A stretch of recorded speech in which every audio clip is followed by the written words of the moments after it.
it's not just that some of these foods are unsafe, it's that they are industrially manufactured to be addictive, to be what's called hyper palatable. I mean, as I think my friend Scott Faber puts it, there's a reason you can't just eat one cookie and you end up eating the whole sleeve. I mean, they are specifically formulated in a way that gets at people's brain chemistry and everything else, so that people become addicted to these foods. And that's a big piece that we have to look at as well.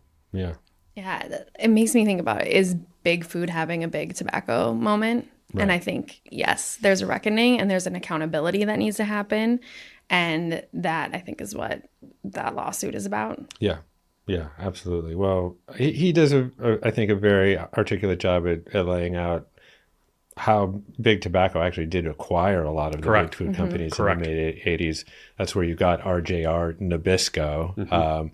And I think Philip Morris bought Kraft and General Foods or something during that time period as well.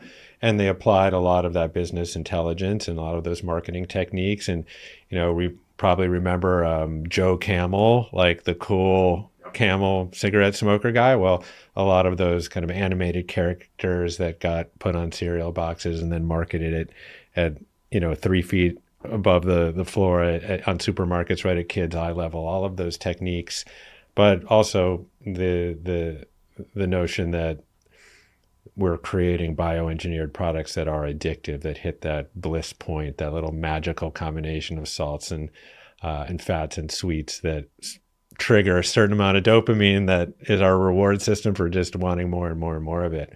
And I think we need to unpack and really understand that. Yeah, there's a phenomenal researcher at the University of Michigan, Dr. Ashley Gerhardt, that Nora and I have both worked with, who lays this out in a really compelling way. And the parallels between big tobacco and what's going on with some of these big food manufacturers, I mean, it's profound, and I think it's also makes it easier for people to understand what's going on. Yeah, are you having to deal with big food lobby at the state level? 100%. Yeah, 100%. Oh yeah, and if you look at the money and the energy behind the opposition to all this, that it's exactly who you would expect it to be. And again, these are very well-resourced companies. They have a lot of influence. They can hire the best lobbyists and lawyers and accountants and everybody else. And they were, in many cases, in there in full-throated opposition to these bills. It felt like they were flooding Sacramento. And then flooding Washington. I mean, I think I like, you hear about it, you think it's conspiracy.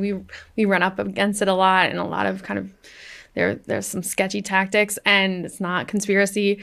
And then you're there in the halls and you see them walk out of offices of our lawmakers, and they're flooding Washington. Do they have any recognizable physical characteristics? No, I'm just kidding. Yeah, and then they we won't go there fully today, but it's real, and that's why I think raising more of the parent voice and having bold visionary lawmakers that are standing up for our kids is so essential, because we have to make change, and we have to stand up.